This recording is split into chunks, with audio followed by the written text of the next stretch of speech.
Good morning, welcome back to my channel. তোমরা সবাই কেমন আছো? আজকে হচ্ছে শুভ রাখি পূর্ণিমা।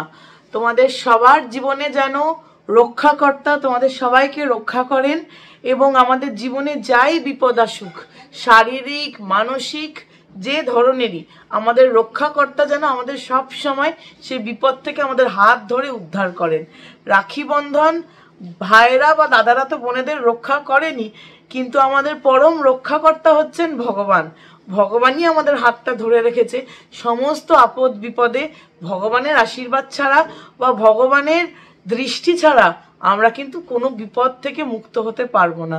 তো তার জন্য আমার মনে হয় মানে মানুষ রূপে ভাই দাদা বাবা তো রক্ষাকর্তা হচ্ছেনই, আমাদের যে সিকিউরিটি গার্ড ওনারাও রক্ষা করছেন আমাদের। তারপরে যে army personal, police personnel diploid হয়, ওনারাও কিন্তু আমাদের রক্ষাকর্তা, তাই না? আজকের দিনটা খুব ভালো। অনেকের বাড়িতে তো আজকের দিনে নারায়ণ পুজো হয়, তো কেননা পূর্ণিমাও, কিন্তু এখানে আকাশের চাঁদ দেখা যাবে না রাত হলেও, কেননা সূর্যি মামারই মুখ দেখা যাচ্ছে না। কালকে রাতে যে বৃষ্টি হয়েছিল তোমাদের সাথে শেয়ার করলাম, অনবরত সারা রাত বৃষ্টি হয়েছে। ইনফ্যাক্ট এখনো বৃষ্টি হচ্ছে, সব জলে মগ্ন হয়ে গেছে, পুরো ডুবে গেছে আমাদের সোসাইটি। তোমাদের সাথে তো শেয়ার করবোই। এখান থেকে দাঁড়িয়ে দাঁড়িয়ে দুয়ারে দীঘা, এখানে দুয়ারে সমুদ্র হয়ে গেছে। দীঘা তো অনেক দূর, এখানে কি করে আসবে? এটা খুলি জানলাটা, কি সুন্দর হাওয়া। আমাদের এখানে হচ্ছে দুয়ারে সাগর, আরেবিয়ান সি, দুয়ারে আরেবিয়ান সি হচ্ছে আমাদের। হ্যাঁ না, মজা। বাট যা জল জমেছে সাঁতার কাটা যাবে একটা ছোট বাচ্চার জন্য। আমার মতো বড় মানুষ পারবে না, বাট ছোট বাচ্চা পারবে। এই দেখো আকাশে প্রচুর মেঘ আর কনস্ট্যান্ট বৃষ্টি পড়ে যাচ্ছে। এই যে কালো জায়গাটাকে জুম করেছি, আর এই দেখো পুরো জলমগ্ন, এতটা জল উঠে গেছে কেন? কনস্ট্যান্ট বৃষ্টি পড়ছে, তো কি করা যাবে? এই দেখো বৃষ্টি পড়েই যাচ্ছে পড়েই যাচ্ছে পড়েই যাচ্ছে। যেহেতু রাখি পূর্ণিমা পাবলিক হলিডে, তো অফিসে সেরকম কেউ যাবে না। আমার ভাই যাবে, ওর কম্পিউটারে, অফিসের কম্পিউটারে কিছু কাজ আছে, তো ও বেরোবে। ওর স্নান টান সব হয়ে গেছে, আমিও ফ্রেশ হয়ে গেছি, কেননা এখন ঘড়িতে বাজে 10টা 10। উনি বেরোবেন, ওনাকে তো রাখি পরাতে হবে, কেন উনি তো সবচেয়ে বড় আমার বেস্ট ফ্রেন্ড, কাম রক্ষাকর্তা। ও আমার রক্ষাকর্তার চেয়ে বেশি হচ্ছে আমার বুদ্ধিদাতা। ওর মাথার বুদ্ধিগুলো আমাকে ধার দেয়, তো তার জন্য ওটা তো অনবরত পেতে হবে না সারা জীবন। দিবি তো ভাই গপু? হ্যাঁ, এই মাথা নাচছে বলে দেবো না, দেবে না মানে ছিনিয়ে নেবো, ছিনিয়ে নেবো। ও ক্যামেরার সামনে আসবে না। মা এখানে ওর খাবার প্যাক করছে, প্যাক হচ্ছে। বাবারে, আজ তো পেঁপেটা দেবো না ওকে, ওকে কাটা পেঁপে দেবো। আজকাল তো ডাইটিং করছে, তো মিষ্টির কোনো বালাই নেই। এত বড় পেঁপে নিয়ে এসছে, ওকে পেঁপেটা গিফট করবো ভেবেছিলাম রাখি উৎসবের, মানে রাখি পরানোর পর। তো মা পেঁপেটা কেটে দিয়েছে, তোকে 2টো পেঁপে টুকরো খাইয়ে দেবো, ঠিক আছে গবু? মাথা নাচছে আবার। আগের দিন রাতেই নিয়ে এসেছিলাম ঠাকুরদের জন্য ফুলের রাখি। এখানে তো কলকাতার মতো সবসময় পাওয়া যায় না, তাই অর্ডার দিয়ে আনানো হয়েছে। কি সুন্দর বানিয়ে দিয়েছে দেখো। আমি বলেছিলাম খুব ভালো করে বানাবে। 2টো এনেছি, একটা কৃষ্ণ ঠাকুরের জন্যে আর একটা বজরংবলীর জন্যে।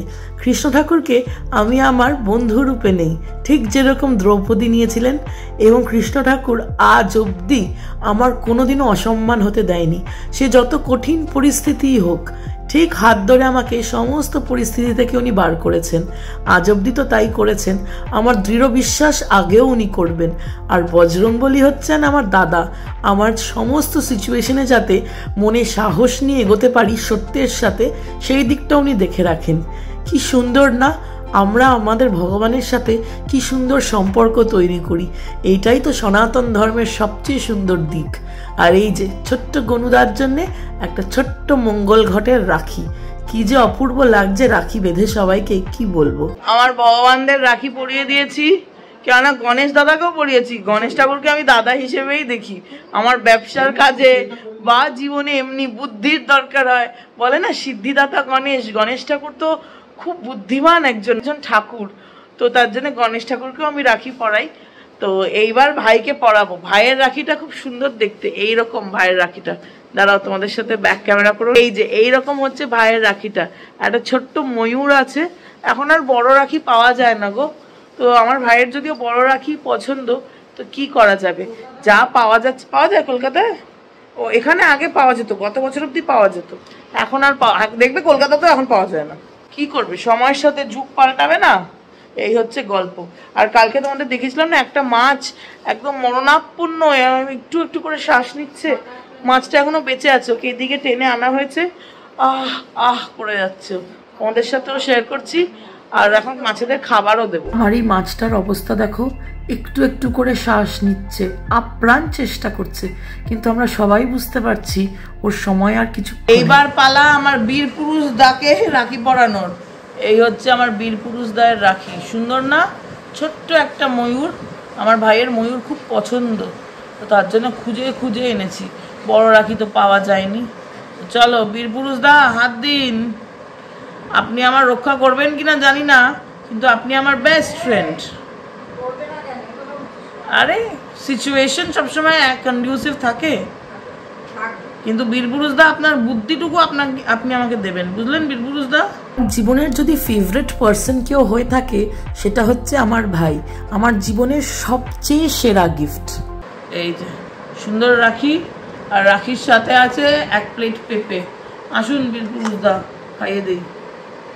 বাবা শক্ত আছে পেঁপে। রাখি উৎসব পালন হয়ে গেছে, ভাই ভাইয়ের কাজে বেরিয়ে গেছে, আমি এখন আমার কাজ করব।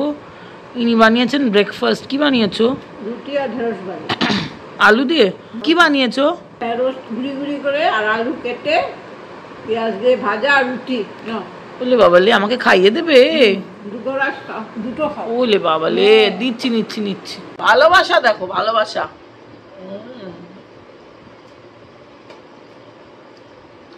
কেন আমি বলেছিলাম বেরোতে হবে, মিটিং আছে। গলার অবস্থা হঠাৎ করে, গরম জল না খানা খাচ্ছিলাম তো হঠাৎ করে গেছে কেন গলার আওয়াজটা। কি আমাকে মনে হয় খুব বকছে, তাই না? কে বকছে বলো তো আমাকে? মায়ের ভালোবাসা দেখো, খাবো না বললেও 2 গড়াস জোর করে খাইয়ে দেবে। এবার জল খাবো। ঘড়িতে এখন বাজে প্রায় 11:30। আমার 12:30 থেকে একটা মিটিং আছে বাড়ির পাশেই, হলদিরামসে দিয়েছি। তো এখন মা বলছে ভাত খেয়ে যেতে, কেননা আমি 3টের সময় মাকে নিয়ে মায়ের চোখের ডাক্তারের অ্যাপয়েন্টমেন্ট আছে সেন্টার ফর সাইট আই হসপিটালে। তো এখন যদি আমি খেয়ে যাই, এসে আবার মিটিং করে এসে ভাত খেতে অত খেতে পারছি না, আর শরীরেও দেয় না। আর আসবো কখন, নাকে মুখে খাওয়া সেটা ভালোও দেখা, মানে খাওয়ার মানে শ্বাসকষ্ট হয়ে যায় আমার। তো তার জন্য মা এখন বললো যে সেদ্ধ ভাত করে দিচ্ছি। তো আমি মাকে জিজ্ঞেস করলাম যে 11:30 বাজে, এখন সেদ্ধ ভাত খাচ্ছি, খেতে খেতে 11:15, 12:30টার সময় মিটিং, 12:30 থেকে 1:45টাও যদি হয়, কিছু একটা তো অর্ডার দিতে হবে, নাহলে হলদিরামসের ওনার বলবে তুমি বাইরে যাও, তোমার মিটিং করা আছে, তুমি অফিসে যাও। এই বৃষ্টি বাদল দিনে আমি আর, এই দেখো জানলা দরজা লেগে যাচ্ছে, বৃষ্টি বাদল দিনে আমি আর অফিস গেলাম না। বাড়ির পাশে হলদিরামসে অনেক জায়গা আছে, মিটিং করে নেবো। ওখানে গিয়ে এখন কি অর্ডার দেবো জানি না, কিছু একটা তো দিতে হবে। মা কি অর্ডার দেবো? তোর যেটা ভালো লাগে। ওখানে কি পাওয়া যায়? আমার মা এতবার গেছে, তারপরে প্রশ্ন হচ্ছে ওখানে কি পাওয়া যায়। আমি সেদ্ধ ভাত তুমি কি ঘি দিয়েছো? আর তুমি ঘি দিয়েছো ওখানে? আমি স্পেশাল ঘি খাবো, মহিষের দুধের বাড়িতে বানানো ঘি। বাবা আমার মা বানিয়েছে, কম কথা। চলো খাই। এই যে ভাত, মিষ্টি কুমড়ো, আলু একসাথে মা মেখে দিয়েছে, বলছে এটাতে কোনো ঘি বা কিছু নেই। আর এই যে নুন, লঙ্কা তো সেদ্ধ ভাতে লাগবেই, লঙ্কা নেব। আর এইটা হচ্ছে সেই স্পেশাল ঘিটা, এটা খুব হেলদিও, আর বাড়িতে বানানো মহিষের দুধের। মহিষের দুধ আমি খাই না, পায়েস হলে বা দই হলে। আর ডিমও এসে গেছে, ওফ প্রিয় খাবার। তা আমি এই ঘিটা প্রথমবার খাবো, তার জন্যই আমার এক্সাইটমেন্টটা একটু বেশি। দেখা যাক খেয়ে কিরকম, কতটা লাগবে বুঝতে পারছি না। হ্যাঁ মা, না না কতটা ঘি লাগবে, এতটা ঠিক আছে না? হ্যাঁ হ্যাঁ হ্যাঁ হ্যাঁ, চলো খেয়ে দেখি, তোমাদেরকেও বলছি কিরকম। ঘি ভাত তো খেয়েছি আজকে, লাঞ্চ বা ব্রাঞ্চ যাই বলো। ঘিটা খুব ভালো ছিল, মানে গন্ধ ছিল না যেরকম আমরা খেয়ে অভ্যস্ত, কিন্তু কোয়ালিটি ওয়াজ ভেরি নাইস। আর খেয়ে আইঢাই একদম করছে না, মানে মনে হচ্ছে নর্মাল। আমার তো মনে হয় তেলের চেয়ে বোধহয় এই ঘিটা বেশি ভালো, জানো মা? তেলের চেয়ে এই ঘিটা বেশি ভালো। তো এখন রেডি হয়ে গেছি, মিটিং আছে 12:30, এখানেই বাজে 12:36 বাজে। ক্লায়েন্টও লেটেই আসছে, ফোন করেছিল 15 মিনিটে পৌঁছবে। এখন ঘরের অবস্থা বেহাল, আমি বেরোই, বেরিয়ে তোমাদের সাথে শেয়ার করছি কি কি করব। এত মিম দেখি সারাদিন যে আমিও এখন দুয়ারে সমুদ্র করছি। বাট না গো, এটা কিন্তু খুব রিস্কি জলের মধ্যে দিয়ে গাড়ি চালানো। মায়ের 3টের সময় আই অ্যাপয়েন্টমেন্ট ছিল আই চেকআপের অপথ্যালমোলজিস্টের সাথে, সেন্টার ফর সাইটে, আমাদের বাড়ির খুব পাশেই, ওটা পুরো আই হসপিটাল। তো আমার মিটিং করতে করতে একটু লেট হয়ে গেছে, মাকে ফোন করেছিলাম, মা নিচে নেমেছিল, পুরোনো প্রেসক্রিপশন আনতে ভুলে গেছে। তখন আবার ওপরে গেছে, 3:30 বাজে, বাট খোলা থাকবে। তো আজকে যেহেতু রাখি, বেশিরভাগ লোকই অ্যাপয়েন্টমেন্ট নেবে না, তো তার জন্য এখন যাব, গিয়ে দেখা যাক কি বলে ডাক্তারবাবু, চশমার পাওয়ার কতখানি বেড়েছে, কি বক্তব্য কি না, এই হচ্ছে গল্প। এখন মা যতক্ষণে আসবে ততক্ষণ তো ওয়েট করতেই হবে। আর ম্যাট্রিমোনিয়াল ক্লায়েন্টসের মিটিং একটু লম্বা যাই, কেন সবারই একটা অ্যাংশিয়াস মাইন্ড নিয়ে আসে, কি হবে কি না। ওই দেখো মহারানী কুইন ভিক্টোরিয়া, বৃষ্টি পড়ছে তো তাই জন্য ছাতাটা গাড়িতে রেখে গেছে, আঁচলটা মাথায় দিয়ে আসছেন, দেখবে এক্ষুনি দেখবে। ওই দেখো ওই দেখো মিটিং আজকে ক্যান্সেল করলেন, আমার তেমন ইম্পর্টেন্স না। ইম্পর্টেন্স না, ইম্পর্টেন্স না, ঠিক আছে ইম্পর্টেন্স না, মিটিংটা ইম্পর্টেন্স যখন, মিটিংটা ইম্পর্টেন্স যখন ইম্পর্টেন্ট হয় মা, ইম্পর্টেন্ট। রাগ উঠে উঠে কোথায় যায় রাগটা? আমি ফোন করতাম না, ঘুমিয়ে গেছিলাম, তাহলে তো ফোন করবোই না আমি, যা হয় না না, আমি 3:30টার সময় এসেই যেতাম। কথা বলতে বলতে ঘড়ি দেখিনি, তার জন্য। যাই হোক, সেই জন্যই তো বললাম মিটিংটা আগে। বকা খাচ্ছি আমি, হ্যাঁ সেই বকা আর তোমাদের সাথে শেয়ার করছি না। এখন সোজা যাচ্ছি আই হসপিটাল, ওখানে গিয়ে দেখাবো। আজকে মায়ের ঠিক করেছি পিউপিল ডাইলেট করে দেবো। করবে না, করবে না, সব সব করে দে, রেগে গিয়ে সব করে দে। চলো যাওয়া যাবে, তো একেবারে সমুদ্রের মাঝখান দিয়ে যাব এখন। সোসাইটির নিকাশি অবস্থা এত সুন্দর যে এখনো জল কমাতে পারিনি, বাইরে থেকে পাম্প এনেও পাম্প আউট হচ্ছে না। আমা ভয় করছে না? আমার মা শুনেছি ছোটবেলাতেও চশমা পরতো, তাই না? সাইনাস ছিল তোমার? সাইনাস মায়ের মনে হয় সাইনাস ছিল, আর আমার মাইগ্রেন, প্রচুর আওয়াজ হচ্ছে, কিছু শুনতে পাবে না। আই হসপিটালটা না একটা মলে, এই যে মার হাত ধরে নিয়েছি, এবার টুকু টুকু করে যাব সেন্টার ফর সাইটে। গিয়ে তো হেভি মজার পাওয়ার টেস্টিং হবে বলে ছোট বড় নানা সাইজের অ্যালফাবেট আর নাম্বার পড়তে বলছে। মা কিন্তু বেশিরভাগেরই ঠিকঠাক উত্তর দিয়েছে। ভিশন যে 6/6, আর এই যে এখানে মহারানী ইংরেজি পড়ছে, তাই আমি মজা করে ভিডিও তুলছি বলে দেখতে পেয়ে মাও একচোট হেসে দিল, বলছে এইটা বেটার ওইটা বেটার, সব যাচাই করছে। ফোন দেখতে না করেছে, হ্যাঁ দেখবে না? ডাক্তার দেখানো হয়ে গেছে, যেহেতু এই আই হসপিটালটা একটা মলের ভেতরেই, তাই জন্য ভাবলাম একটু মলটাও ঘুরে দেখবো। ও মা, নিচে আসতেই দেখছি মেট্রো শুজের দোকান আছে। মেট্রোর জুতো তো খুব ভালো, কিন্তু আমার দিল্লির কালেকশন সবসময় একদমই ভালো লাগে না। আর এই দেখো কোলাপুরি জুতো, ভারতের আর্টিসানসদের এটা গর্ব, ইনফ্যাক্ট ভারতেরও গর্ব। কি যে ভালো লাগে দেখতে। এখন ঘড়িতে বাজে প্রায় 6টা, আমার ভীষণ খিদে পেয়েছে। তো বাড়িতে মা অপশন দিল তরকারি বানাবে, চাউ বানাবে, আমি সব ক্যান্সেল করে দিয়েছি, কারণ আবার মা রান্না করবে বাড়িতে গিয়ে। তো একটু রিল্যাক্স করতে বেরোইনি, রিল্যাক্স করতে। আমি সকালে কাজ করেছি, দুপুরে মিটিং করেছি, তারপরে চোখের ডাক্তারের কাছে গেছি। চোখের ডাক্তার কি বললো সেটা বাড়ি গিয়ে তোমাদের বলছি। বাবা কি আওয়াজ! তা এত খিদে পেয়েছে, আমি না পাও ভাজি খেতে খুব ভালোবাসি, তো হালদিরামসে এসছি পাও ভাজি খাবো, আর দেখি আর কি নেওয়া যায়। আর মায়ের চায়ের টাইম হয়ে গেছে, তো মাও চা খাবে। বৃষ্টি পড়েছে, রাস্তার যা অবস্থা, আমার মাকে দেখো শাড়িটাকে তুলে তুলে আসছে। চলে এসেছি হালদিরামসে। আমার মা কিন্তু হালদিরামসের চা খেতে খুব ভালোবাসে, আসলে বানাইও খুব ভালো। আমি বললাম একটু হেসে দাও, তাই এক গাল মিষ্টি হাসি হেসে দিল। কি মজা লাগে না? বাইরে জানো তো এখানে ফুয়ারাও আছে, এখন যদিও বন্ধ। ওই দিকে সব অর্ডার করে বানিয়ে দেওয়া হয়, আর এই দিকে অর্ডার প্লেস করা হয়। আর একদম কোনার দিকেরটা হচ্ছে সুইটস কাউন্টার। রাখির জন্য খুব সুন্দর সাজিয়েছে, ভালো লাগছে বেশ, কেননা ডেকরটা সুন্দর হলে কার না ভালো লাগে। আর এই যে মায়ের জন্য 6টা স্যাশে নিয়ে এসছি। একটা চা এইটুকু সাইজ ভাঁড়ের কাপে দিয়েছে, তাতে আমার মা 4খানা থেকে 3খানা চিনির স্যাশে ইউজ করবে। মানে বুঝতে পারছো তো চায় কতটা চিনি খায়। আর আমার ভাই তো বলে এটা চা না, চিনির শরবত খাচ্ছ তুমি দুধ দিয়ে ফুটিয়ে। মার ওটাই ভালো লাগে। এই যে থামস আপ। মা নিয়েছিল একটা আলুর পরাঠা, আর আমি পাও ভাজি।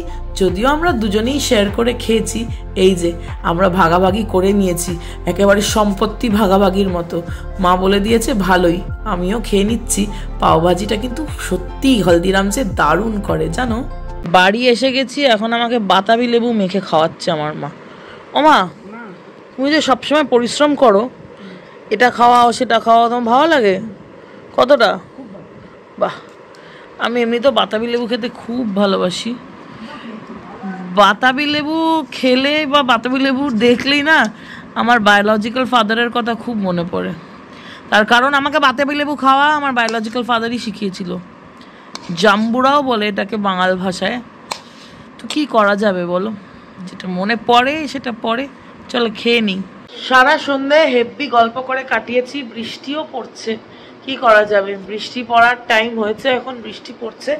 এখন বসে গেছি ডিনারে। আজকের ডিনারটা বেশ জমজমাট। ডিম আছে, ডিম। প্রথম পাতে আছে মাছের মাথা দিয়ে বাঁধাকপি, আমি খেতে খুব ভালোবাসি। অল্প একটু ভাত, নুন লেবু লঙ্কা তো থাকবেই। আর এই যে ডিম আছে, ডিমের ঝোল, একদম সিম্পল কিন্তু সুস্বাদু খাবার। আজকের মতো সব কাজ শেষ। এই দেখো টিকিখানাও বেঁধে ফেলেছি, মা বেঁধে দিয়েছে, আমি কিছুই করিনি। গলা আবার একটু ভেঙেছে, কেননা একটু ঝগড়া ঝামেলা হয়েছে বাড়িতে, না ওই ব্যবসা যা জিনিস, আর ব্যবসার পার্টনার যদি ভালো না থাকে তাহলে তো কপালে দুঃখ আছে। যেরকম আমার এখন দুঃখ ভোগ করছি। কি বলতো, যখন আমরা ব্যবসা শুরু করি তখন আমরা এটা ভেবে শুরু করি না যে একদিন তো খারাপ হলে কি হবে কি না। কেন, ব্যবসা শুরু করাটা শুভ জিনিস, আমরা ভালো ভেবেই শুরু করি। কিন্তু ব্যবসার পার্টনার যদি খারাপ হয় তাহলে প্রচুর কমপ্লিকেশনস হয়। বাট সেইগুলো ভগবান, আমি বিশ্বাস করি ভগবান প্রবলেম দিয়েছেন, ভগবানই সেটার থেকে বেরোবার রাস্তা দেবেন। তাহলে নালে ভগবান হলেন কেন, তাই না? ভগবান যখন প্রবলেম পাঠিয়েছেন উনি তার নিবারণ করার ঠিক রাস্তা দেবে, I am sure of it. হ্যাঁ দেখো, মানুষ হিসেবে টেনশন স্ট্রেস থাকবেই, কিন্তু বিশ্বাস হারালে চলবে না, বিশ্বাসটা রাখতেই হবে। ঠিক এই প্রবলেম থেকে আমি বেরোতেই পারবো, বেরোবই। তো যাক গে সেসব কথা। তাহলে চলো আজকের ভিডিওটা এখানেই শেষ করছি। কালকে যেতে হবে অফিস, তার কারণ রোববার, তো রোববারে আমি কলকাতা থেকে কিছু ক্লায়েন্টস ডেকেছি, তোমাদের তো আগেই বলেছিলাম। তো চলো দেখা হচ্ছে তোমাদের সবার সাথে একটা নতুন দিনে একটা ইন্টারেস্টিং ভিডিওর সাথে। ততক্ষণ তোমরা সবাই খুব ভালো থেকো, নিজের শারীরিক এবং মানসিক স্বাস্থ্যের খুব ভালো খেয়াল রেখো। আজকে good night, bye bye bye bye bye bye.